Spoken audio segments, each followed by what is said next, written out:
오늘 제목을 조금 바꿔봤습니다. 여러분들 주보가 약간 다를 텐데 반전의 은혜와 비극 앞에서입니다.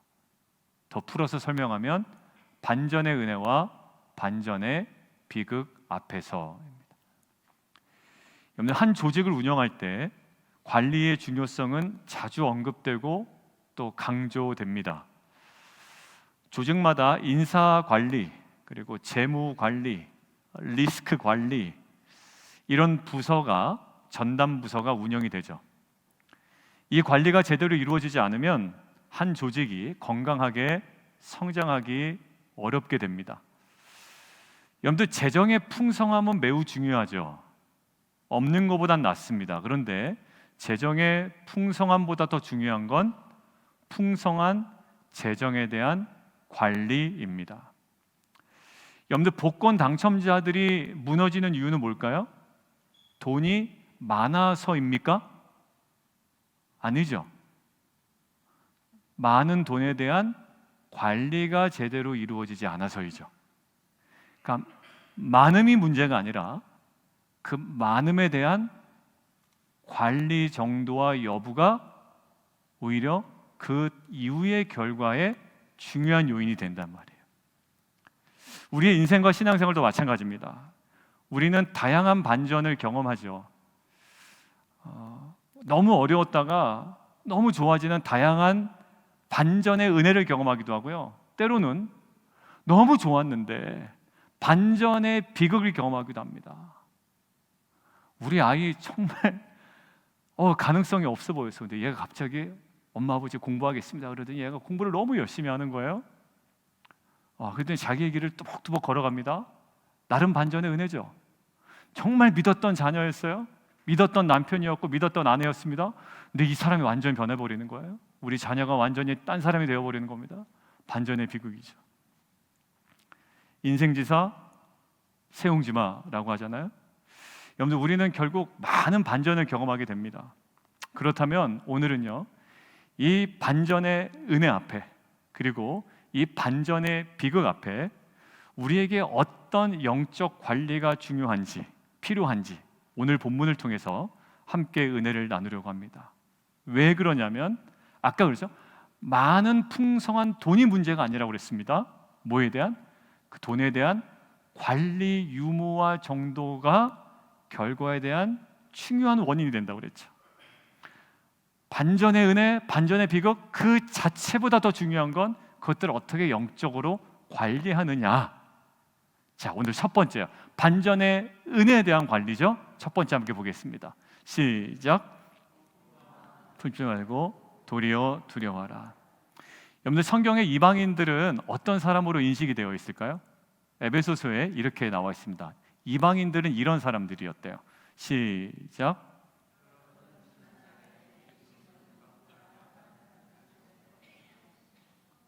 손으로 육체 행한 할례를 받은 사람이라고 뽐내는 이른바 할례자들에게 여러분은 무할례자들이라고 불리며 따돌림을 당했습니다. 그때 여러분은 그리스도와 상관없었고 이스라엘 공동체에서 제외되어서 약속의 언약과 무관한 외인으로서 세상에서 아무 소망 없이 하나님도 없이 살았습니다. 여러분들 이방인은 예수 그리스도와 상관이 없었던 자, 하나님의 언약과는 무관한 자, 하나님 모른 채 진정한 소망 없이 살아가던 자.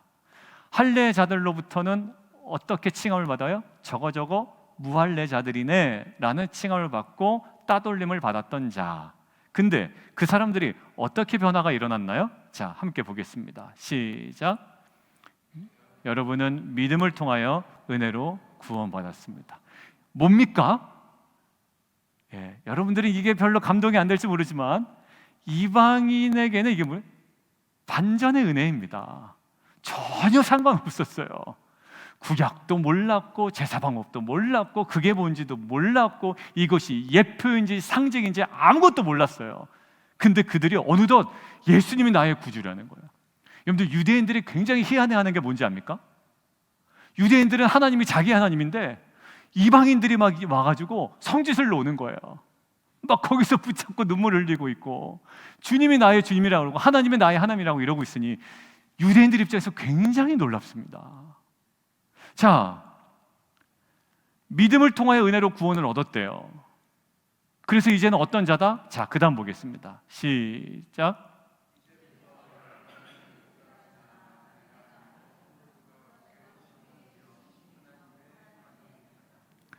예, 이제 뭐예요? 외국 사람이나 나그네가 아니에요. 성도래요. 그리고 시민이래요. 그리고 하나님의 가족이래요. 돌감람나무였거든요.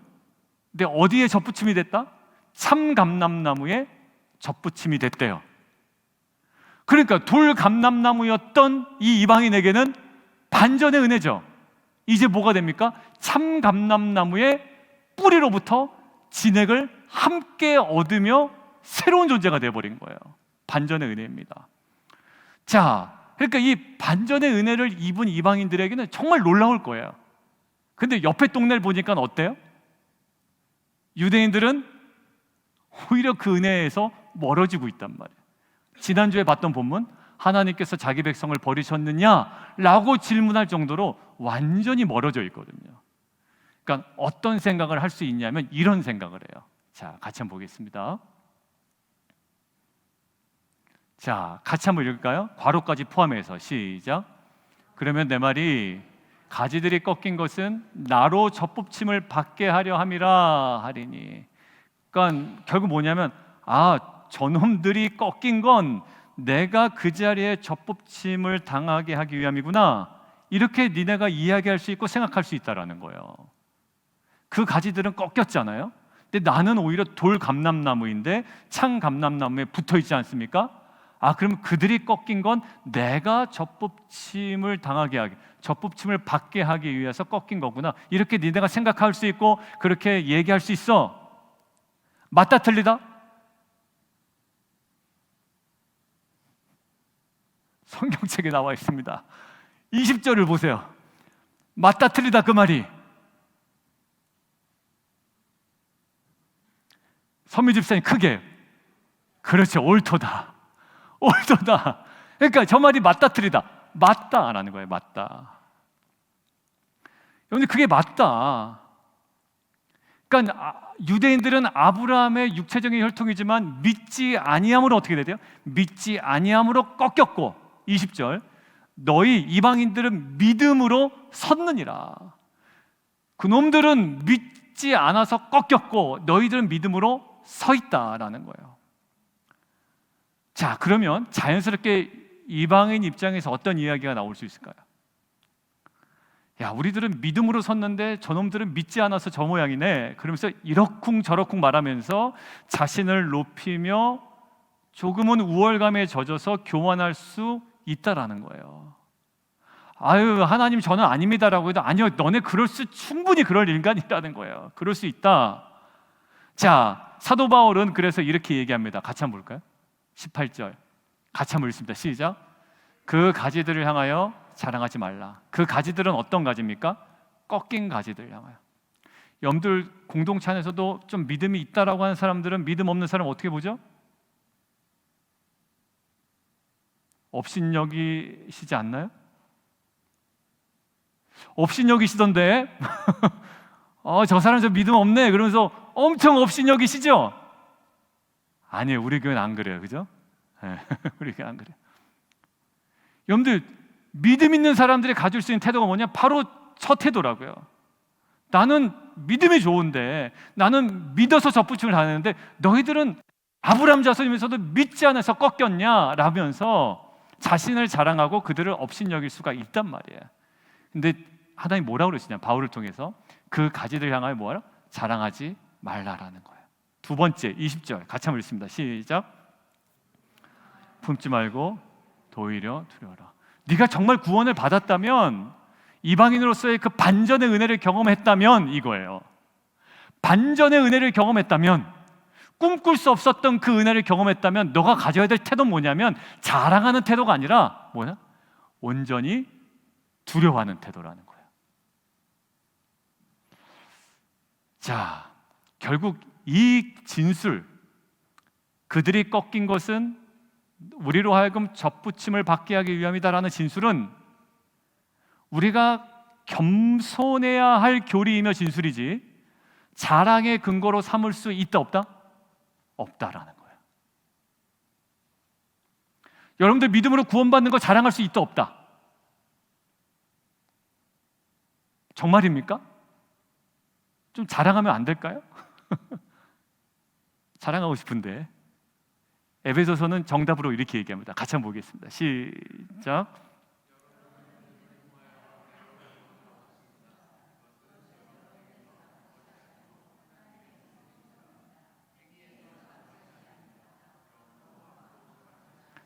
그러니까 자랑할 수 아예 있다 없다?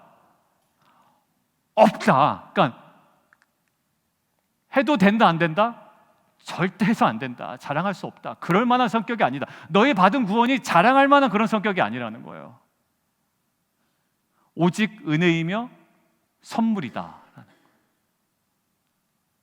근데 막 믿지 못한 사람 가지고 막 뭐라고 이야기하는 건 사실 불합리한 겁니다. 왜냐하면 따지려면 사실 누구한테 따지는 게 맞아요? 하나님께 따지는 게 맞아요. 굳이 교리적으로 얘기하면 우리는 뭐합니까? 긍휼히 여기고 기도하는 거죠.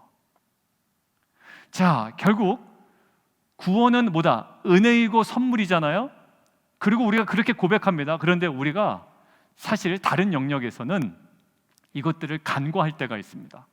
구원은 은혜이고 선물인데 우리가 일반적으로 신앙생활 할 때는 다르게 생각하는 경우가 있단 말입니다. 한 가지 예를 한번 들어볼게요. 이스라엘 민족이 있습니다. 이스라엘 민족이 애굽에서 나오게 됩니다. 이게 전적으로 하나님 은혜였나 아니면 그들이 뭔가 좀 노력한 부분이 있나요? 정말 전적으로 하나님의 은혜임을 그들이 느낄 수밖에 없게끔 하나님께서 이끄셨죠. 10가지 재앙을 막 쏟아 부으셨잖아요. 그러니까 애굽에서 나온 게 전적인 하나님의 은혜였습니다. 보통 우리가 구원의 하나의 모형이라고 이야기를 하죠. 그들이 뭐 노력한 것도 아니에요. 자, 온전히 하나님께서 그들을 출애굽 시켜 놓으셨습니다. 자, 그런데 광야에 살아갈 때 그들의 태도가 조금 달라집니다. 무엇을 경험한 자들이? 애굽에서 나오는 반전의 은혜를 경험한 자들이 조금 달라지더란 말이에요. 그러니까 경험하지 않은 자들이 변하는 게 아니라 반전의 은혜, 출애굽이라는 반전의 은혜를 경험한 자들이 조금 변합니다. 근데 이 조금 변한 자들이 결국 1세대들은 못 들어가고 2세대들이 이제 약속의 땅으로 들어갈 때 약속의 땅에 들어가기 직전에 하나님께서 이렇게 신신당부를 하시는 거예요. 어떤 당부? 너희가 땅에 이제 앞으로 들어가면 광야에서는 조금 너희가 고생했지만 앞으로 번성하고 풍부를 경험하게 될 거야. 그런데 또 다른 가나안 땅에 들어가면 반전의 은혜를 또 너희가 경험하게 될 텐데 그 반전의 은혜를 대하는 방식이 너무 중요해. 아까 이야기대로 잘 관리해야 돼라고 이야기하는 거예요. 뭐라고 그러실까요? 그러면 신명기 8장입니다. 같이 한번 보겠습니다. 시작.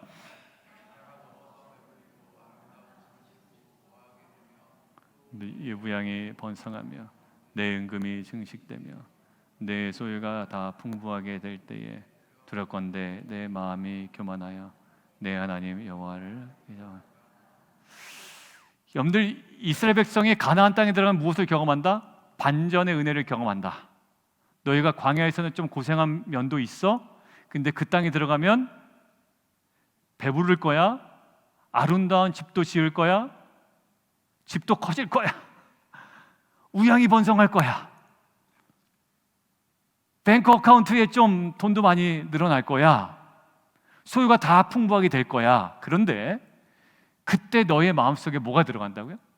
반전의 은혜를 경험할 때 마음이 교만하여질 수 있어 라는 거예요. 그것들 하나님께서 뭐예요? 두렵다, 내가 두렵다라는 거예요. 그 높아심이 동일한 높아심이 뒤에 이렇게 나와 있습니다. 같이 한번 읽을까요? 시작.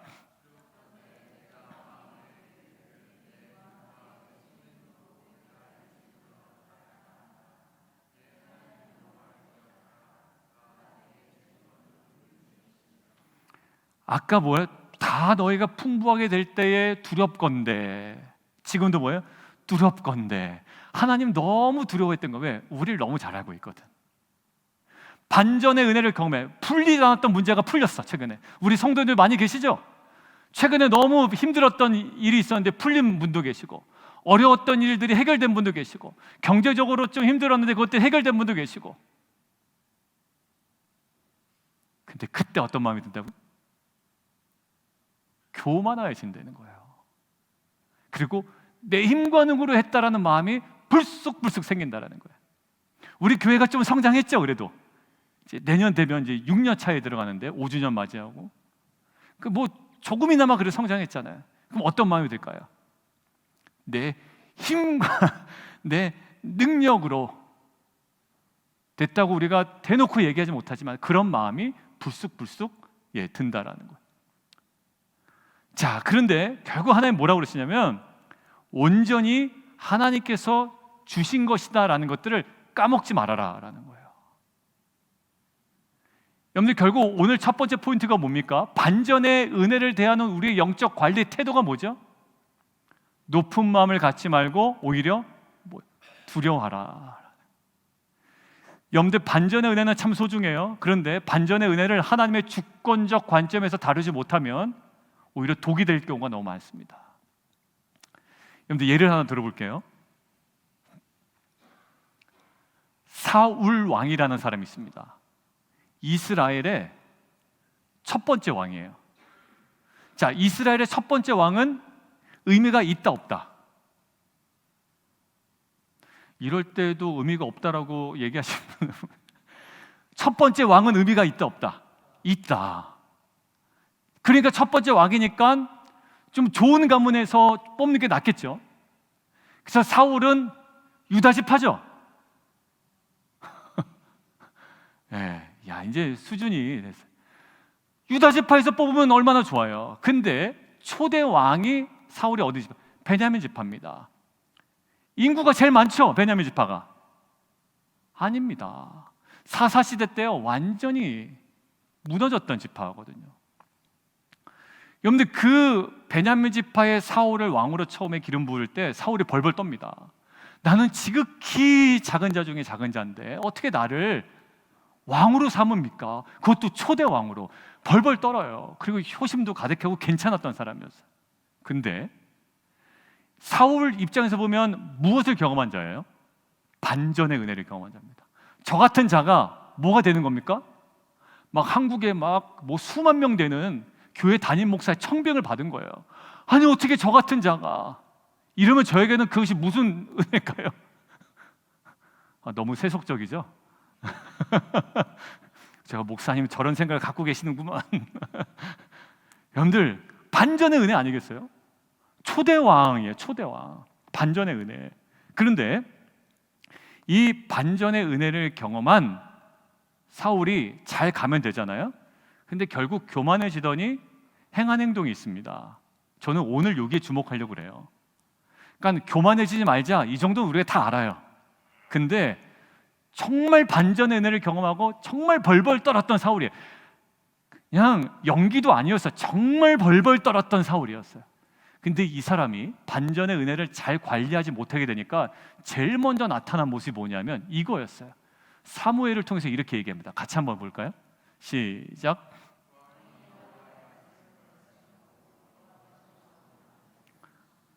마음이 굴만해졌다, 뭐 마음이 높다, 뭐 사람들 무시한다, 이걸 다 떠나서요, 가장 영적인 한 부분이 와르르 무너지는 거예요. 어느 부분? 하나님의 말씀을 버려버립니다. 여러분들, 제일 신앙적으로 다운되고 여러분들 주변에서도 막 무너지는 경우가 제일 어디서 무너지죠? 예배 무너지고 결국 기도와 말씀 자리 와르르 무너집니다. 누가 기준이 됩니까? 내 감정이 기준이 되는 거예요. 내가 하고 싶어, 나 불편해, 이게 나의 신이 되는 겁니다. 여러분들, 에덴 동산의 가장 결정적인 죄가 어디서부터 시작됐죠? 하나님을 하나님 자리에 두기 싫어하는 거예요. 로마서에도 얘기했잖아요. 지금 결국 뭐냐면 벌벌 떨었던 반전의 은혜를 경험했던 이자가 어떻게 해요? 이제 교만해지니 딱 나타나는 게 말씀을 버려버려요. 한 가지 가지고 너무 일반화하면 안 되잖아요. 또 한 명만 얘기하겠습니다. 나라가 솔로몬에서 두 나라로 갈라집니다. 그래서 남유다, 북이스라엘로 나눠져요. 근데 이 솔로몬의 아들 르호보암이 남유다를 통치하게 됐는데요, 남유다는 두 지파만 가지고 꾸려나가요. 북이스라엘은 10지파가 모여 있습니다. 오히려 지파수로 따지면 굉장히 왜소해 보이는 게 남유다예요. 그리고 분열되었다는 것은 아버지 때 통합적인 어떤 왕국이 분열되었다는 것 자체가 아들 르호보암 입장에서 굉장히 불편했을 거라고요. 그런데 하나님께서 이 르호보암을 어떻게 하시냐면 강성하게 하십니다. 10지파와 2지파인데도 강성하게 하십니다. 무슨 은혜? 반전의 은혜. 우리 개척교회잖아요. 근데 개척교회답지 않게 그래도 강성하게 하신다고요. 뭐죠? 반전의 은혜. 자, 근데 이 반전의 은혜를 경험한 르호보암이 어떤 일이 벌어지냐면 그 반전의 은혜를 잘 다루지 못합니다. 자, 그래서 그에게 나타난 사울과 거의 비슷한 흡사한 모습이 나타납니다. 같이 한번 볼까요? 역대하 이 12장 시작.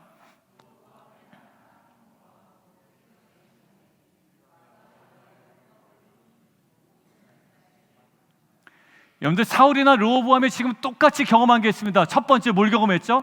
반전의 은혜를 경험합니다. 그런데 반전의 은혜 앞에 둘 다 실패한 지점이 나와요. 그 반전의 은혜를 제대로 관리하지 못합니다. 그러니 어떻게 됩니까? 마음이 높아지고 교만해져서 결국 어느 자리까지 가죠? 말씀을 버리고 율법을 버리는 자리까지 갑니다. 결국 반전의 은혜를 제대로 관리하지 못하니 그 반전의 은혜가 오히려 독이 됩니다. 거꾸로 시간을 돌려볼까요? 사울을 왕으로 삼지 않았으면 사울이 그렇게 망가졌을까요? 그렇지 않았을 거예요. 그렇다고 사울이 왕 됐기 때문에 망가졌을까요? 절대 아니라고 제가 아까 돈 얘기했습니다. 풍성한 돈이 망가뜨린 게 아니라 그 돈을 관리하지 못해서 인생이 망가진 거라고 그랬어요. 여러분들에게 임한 복이 여러분들을 망가뜨린 게 아니라 그 반전의 은혜 복을 제대로 관리하지 못하면 오히려 독이 된다라는 거예요. 여러분들 거기 핵심이 어디 자리하고요? 21절 너도 아끼지 아니하리라. 22절 너도 찍히는 바 되리라. 어떻게 보면 무시무시한 얘기인데 이 경고 속에선 우리를 향한 하나님의 사랑과 애정이 담겨 있어요. 그러지 말라고, 그 자리 놓치지 말라고. 사울이 놓쳤던 말씀을 버리는 자리, 그리고 르호보암이 보였던 율법을 버리는 자리가 아니라 그 반전의 은혜를 소유하고 누린 자로서 우리가 정말로 더 겸손하게 나간 자리가 어디라고요? 말씀과 기도의 자리인 줄 저는 믿습니다. 여러분들 반전의 은혜를 주셔서 먹고 살만한 분들 많죠? 옛날에 미국에서는 엄청 고생했는데 이제는 내가 먹고 사는 걱정 정도는 안 한다. 이런 분들 많아요. 사실 지금도 힘들 분들 계시지만 최근에 어려운 일이 많았는데 잘 해결되는 반전의 은혜를 경험하신 분들도 있을 수 있습니다. 그런데 그 은혜가 독이 되지 않기 위하여, 그리고 오늘 이야기대로 오히려 구원받은 자에게 아끼지 아니하리라 찍히는 바 되리라는 이 말씀이 우리에게 실체가 되지 않기 위하여 우리가 안전하게 머물 수 있는 데가 있어요. 22절 하나님의 인자하심과 준엄하심을 보라. 인자하심에 머물러 있어라 라는 거예요. 그게 어딜까요? 그게 바로 겸손한 말씀과 기도의 자리인 줄 믿습니다. 여러분들 그 우리 안에 임한 반전의 은혜를 하나님의 주권적 관점에서 잘 다루어갔으면 좋겠어요. 그 핵심은 사울과 르호보암의 전철을 밟지 않는 겁니다. 그들은 반전의 은혜 앞에 교만하여 말씀을 버리죠. 저와 여러분은요, 모든 것이 해결되어 부족함이 느껴지지 않는 반전의 은혜 앞에 마음이 높아지거나 특별히 자랑하거나, 여러분들 그 자랑하면 안 됩니다. 저는 구원만 자랑하지 않을게요. 다른 것들은 자랑할게요. 아니요. 볼상사나울 수가 있단 말이에요. 우리 안에. 예전에 요시야가 뭘 자랑했죠? 자기 창고에 있는 금은보화 다 꺼내서 보여줬습니다. 누가 왔는데? 바벨론 사신들이 왔는데. 그 놈들 무슨 놈들이에요? 원래는 스파이들인데 자기들에게 있는 모든 것들을 다 자랑합니다. 이사야가 나타나서 뭐라고 얘기하죠? 당신 이거 보여준 거 어떻게 된다? 히스기야네요. 요시야가 아니라. 당신 이거 보여준 거 어떻게 된다? 다 바벨론으로 옮긴 바 될 거다라는 거. 정작 자랑해야 되는 거 뭐였을까요? 자기를 죽을 수밖에 없는데 다시 살려주신 하나님을 자랑해야 되기도 부족한 이 인간이 뭘 자랑합니까? 창고문 다 열어서 이거 봐라 우리 얼마나 비싼 거 많은 줄 봐라. 이사야가 뭐라 그럽니까? 다 바벨론으로 옮기만 될 겁니다.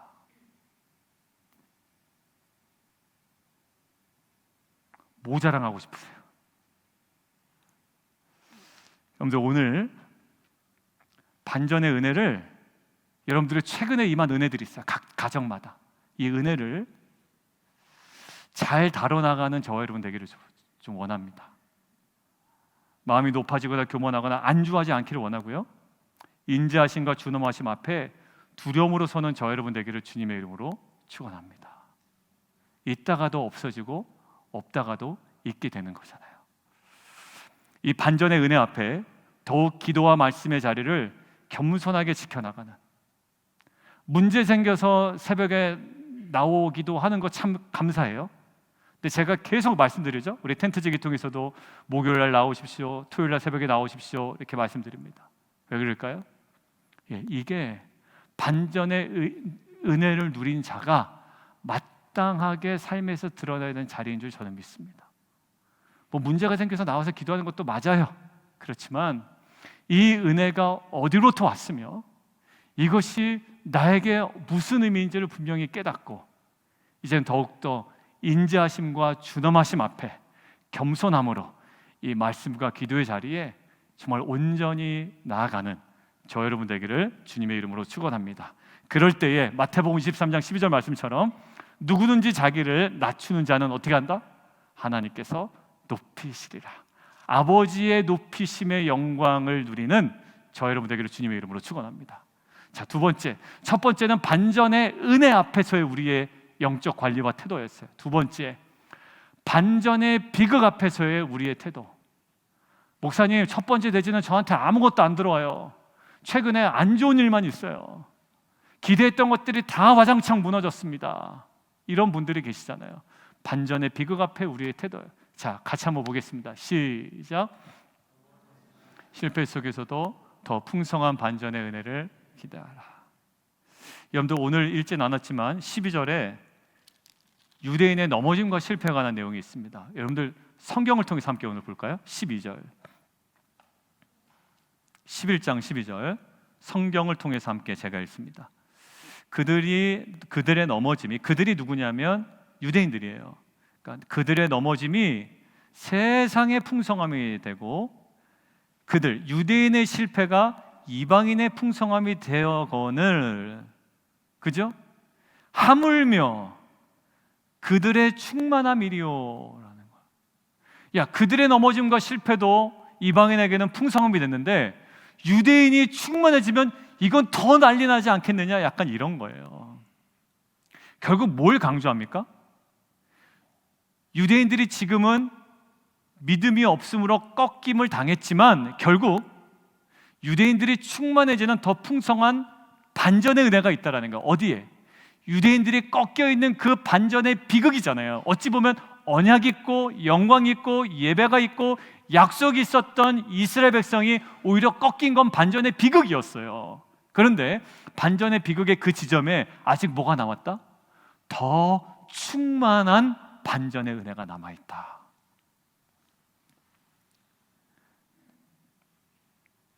오늘 23절을 보니까요, 그 능력이 어디서 나타난대요? 접붙이실 능력이 하나님께서 난대요. 23절을 보면 접붙이실 능력, 그들을 접붙이실 능력, 유대인들을 다시 접붙이실 능력이 하나님께 있다라는 거예요.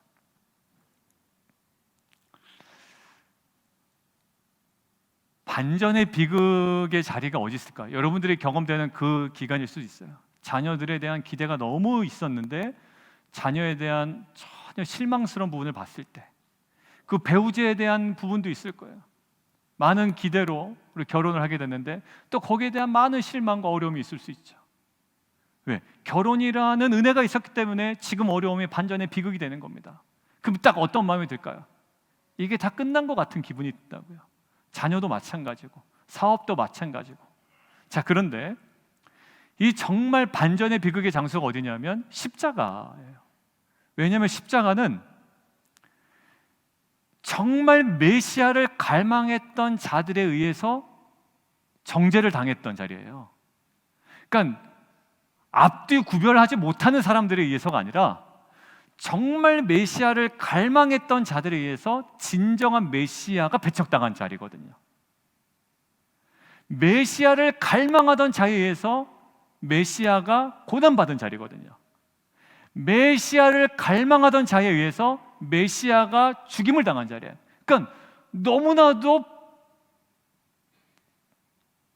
반전이 있는 비극이에요.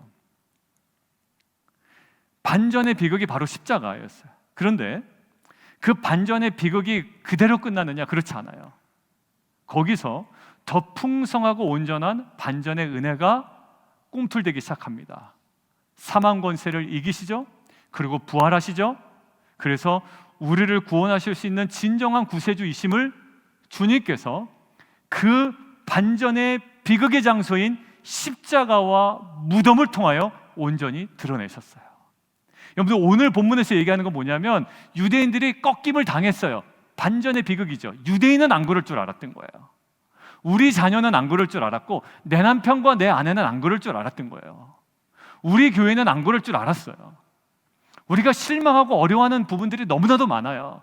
근데 그 반전의 비극 앞에 오늘 뭐라고 그러냐면 거기서 멈춰있고 끝날 결론이 아니라는 거예요. 그러니까 하나님께서 포기하지 않으셨다면 우리에게 뭐예요? 절대 포기하지 말라라는 거예요. 유대인들이 하나님부터 끊어지고 자기 백성을 버리신 것 같아요. 그런데 결코 그럴 수 없다라고 하나님 포기하지 않으신다라는 거예요. 여러분, 멀리뛰기 선수들을 보면 저 방향으로 뛰어야 되는데 어느 방향으로 가죠? 네, 이쪽으로 갑니다. 바보 아닌가요? 저쪽으로 뛰어야 되는데 이쪽으로 가요. 그래서 우리가 이쪽으로 가는 행동을 뭐라고 그럽니까? 물러서기라고 그러죠. 물러서기. 네. 왜 물러서죠? 자기의 방향은 이쪽인데 불구하고 물러서는 이유는 더 높이 더 멀리 도약하기 위한 도움닫기입니다. 하나님께서도 우리 인생 가운데 이렇게 역사하신다는 거예요. 우리가 때로는 이렇게 뒤로 물러서는 것처럼 보여요. 유대인들이 다 하나님부터 버림받은 것처럼 보이지만 하나님 내버려 두신다? 결코 내버려 두지 않으신다. 원가지 다시 붙이신다. 누가? 하나님의 능력이 그것들을 붙이신다라는 거예요. 전혀 그럴 것 같지 않아 보여요. 그렇지만 하나님이 그렇게 하신다라는 거예요. 여러분들, 결국 자신들의 물러섬이 새로운 도약의 발판임을 안다면 하나님의 섭리 아래 있는 고난과 물러섬의 시간은 더 명확한 영적 비상을 향한 우리 인생의 도움닫기의 시간임을 저는 믿습니다. 여러분들, 이때 잘 관리하셔야 돼요. 아니면 그게 결론으로 그냥 끝나버리는 거예요. 여러분들, 주식 투자할 때 바닥으로 내려갔을 때 팔아라, 팔지 말아라. 팔고 나와야죠. 거기서 팔면 끝나는 겁니다. 그죠? 물론 종목에 따라 다 달라요. 근데 우리 선교사님도 계시고 이제 저도 있지만 IMB에서 그 교단에서 운영하는 이제 그게 있습니다. 가이드스톤이라고. 이렇게 오르락내리락해요. 이제 저희도 이제 연금을 넣어놓으면 오르락내리락합니다. 근데 경기 변동에서 툭 내려갈 때 갑자기 빼서 다른 데를 넣으시려고 하는 분이 계세요. 그 담당하시는 목사님이 하라고 그럴까요? 말라고 그럴까요? 절대 하지 말라고 그럽니다. 여러분들, 내려갔을 때 빼서 다른 거에 투자하는 순간 이만큼은 그냥 없어져 버리는 겁니다. 그때는 어떻게 해요? 그거를 결론으로 삼아버리면 안 되는 거죠. 우리 인생 마찬가지입니다. 여러분들, 반전의 비극으로 결론 맺지 않아요. 여러분들, 어디에 붙잡혀 있으면, 하나님의 손에 붙잡혀 있으면 비극적 반전의 비극으로 결론되지 않아요. 여러분들, 누구의 인생이 그랬나요? 요셉의 인생이 그랬습니다. 요셉의 인생이 어땠죠? 반전의 비극을 경험한 인생이에요. 왜? 형한테 팔렸습니다. 형들에게 팔렸습니다. 근데 왜 요셉의 인생을 반전의 비극이라고 얘기하냐면 어떤 꿈을 꾸었죠? 막 볏집단이 와서 막 자기를 위해서 절하고, 그죠? 막 별들이 막 경배한단 말이에요, 자기를. 이런 꿈과 비전이 있었던 요셉인데 결국 자기가 당하는 건 뭘까요? 형들에게 팔립니다. 그리고 옥에 억울하게 갇힙니다. 반전의 비극이죠. 이때 요셉이 반전의 이 비극 관리를 어떻게 했을까요?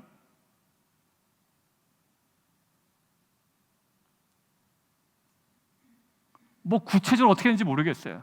그런데 하나 분명한 건 여호와께서 요셉과 함께 하심으로 그의 삶이 뭐였대요? 형통했대요. 아까 반전의 은혜를 경험한 사울과 르호보암은 하나님의 말씀을 버린 인생이 됐어요. 오히려 은혜 때문에. 근데 오히려 요셉은 인생의 비극을 경험할 때 그 순간에 여호와 하나님께서 함께 하심으로 그의 삶이 오히려 형통했다라는 거예요. 그래서 그의 삶이 어떻게 쓰임 받는지 아세요? 잘 아시죠? 같이 한번 보겠습니다. 시작.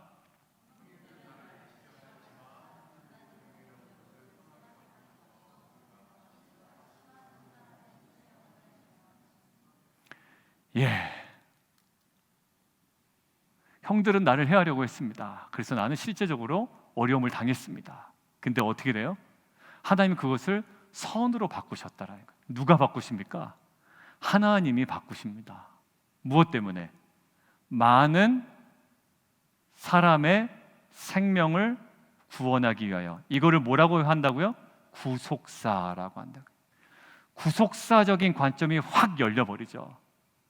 나를 그냥 총리되게 하셨어가 아니라 어디? 많은 사람들의 생명을 살리기 위한 하나님의 구속사가 나의 인생의 가장 어려웠던 반전의 비극적인 현장에서 반전의 은혜를 통해 이루어졌다라는 거예요. 여러분들, 하나님은 반전의 하나님이십니다. 사업에 실패했다고 생각되는 분, 자녀 양육 어릴 때 좀 잘할 걸, 어릴 때부터 큐티를 시킬 걸, 지금 도무지 안 되네 막 이런 마음이 들 수도 있어요. 그런데 또 결혼에 사랑에 실패했다고 느끼시는 분이 계실 수 있습니다. 그러나 여러분, 절대 포기하지 마십시오. 왜? 어느 손에 있느냐? 하나님의 손에 붙들려 있느냐? 여러분들, 팔면 끝나요. 여러분들, 내동댕이 치면 끝납니다. 주식 팔면 그거 손해보는 거 다 감수하고 끝나버리는 거예요. 근데 아직 마켓에 두고 있어야 되는 거예요. 하나님의 손에 붙잡혀 있어야 됩니다. 그러면 하나님께서 저와 여러분을 포기하지 않아요. 유대인들 포기하지 않아요. 유대인들이요, 정말 포기할 만한 요소들이 너무 많았어요. 버르장머리 없이. 그런데 하나님 그런 유대인마저도 내가 절대 버리지 아니하시겠다. 우리의 고난이, 지금 정말 심각한 어려움이 우리의 영적 비상을 준비하는 도움닫기가 될 수 있기를 주님의 이름으로 축원합니다. 하나님은 그렇게 우리에게 반전의 시간을 지금도 준비하고 계심을 믿습니다. 마치 하나님이 버리신 것 같은 유대인들을 향해서도 반전의 시간을 준비하신 것처럼 하나님이 다 끝난 듯한 이 모든 상황 가운데 하나님만의 반전의 시간, 구속사의 완성을 지금도 계획하고 지금도 일하고 계신 줄 믿습니다. 결론입니다. 반전의 은혜 앞에 사람들이 가질 수 있는 공통적인 마음이 있습니다. 지자랑하는 거예요. 그럼 옆에서는 어떻게 될까요? 그 자랑을 좀 맞춰줘야 되잖아요. 웃어줘야 되고. 여러분들, 이러한 모습이 인간적인 모습이 아니라 그 모든 근원이 하나님께로부터 왔음을 부인하는 불신앙일 수도 있다라고 우리에게 도전합니다. 사람인데 자랑할 수도 있죠. 그러나 그것은 모든 것이 하나님께로부터 왔다라는 것을 우리의 뼛속 깊이 부정하고 사람들에게 영향력을 주는 불신앙의 모습일 수 있다라는 거예요. 그리고 오히려 아끼지 아니하리라 찍힌 바 되리라는 이 경고는 뭘 얘기합니까? 높은 마음을 갖지 말고 뭐 하라고요? 도리어 뭐 하라고요? 도리어 두려워하라는 거예요. 자랑하고 싶은데 자랑하고 싶은데 은혜 관리 잘 하셔야 됩니다. 아니면 사람 앞에 망신당해요. 하나님 앞에 오히려 불신앙의 모습을 드러내는 겁니다. 도리어 어떻게 해요? 두려워하는 거예요. 구원은 자랑하지 않아도 되고 다른 건 자랑해도 됩니까? 아니죠. 그렇지 않죠. 바빌론에게 자랑하지 말아야 할 것을 자랑한 그 히스기야는 다 모든 것들을 뺏기는 이사야서로부터 이야기를 듣습니다. 그리고 또 다른 나는 그런 은혜라도 있으면 좋겠다 하고 지금 너무 반전의 비극 가운데 있는 분들이 계시다. 그런데 여러분들, 저는 목회자로서 한 분 한 분들의 사정을 좀 자세히, 때로는 느낌으로, 뉘앙스로, 또 비극 가운데 있는 성도님들 정말 주님께서 붙잡아 주시기를 원합니다. 하나님은 이거 유대인들 버린 것 같은데? 근데 아니라는 거야. 절대 버리지 않으셨다라는 거야. 야, 이방인들은 이렇게 믿음으로 서고 이놈들은 다 꺾였는데, 아니요, 다시 원가지들 붙여놓으신다라는 거예요. 저는 하나님을 갈망하는 자가 손에 붙잡혀 있다면 독수리 날개치며 올라간 같은 영적 비상을 경험할 줄 믿습니다. 이런 더 풍성한 반전의 은혜를 통해 하나님께서는 저와 여러분의 정말 연약한 인생 속에 하나님의 구속사를 온전히 이루어 가실 줄 믿습니다. 요셉의 인생이 화려했나요? 그렇지 않죠. 비극의 인생 속에 많은 백성을 살리는 구속사를 이뤄내신 것처럼 십자가의 비극 속에 온 인류를 구원하신 구속사를 성취하신 것처럼 여러분과 저의 어찌 보면 너무나도 연약한 그러한 비극적으로 보이는 인생 속에, 붙잡혀 있는 인생 속에 하나님의 온전한 구속사가 이루어지는 반전의 은혜가 이루어지기를 주님의 이름으로 축원합니다.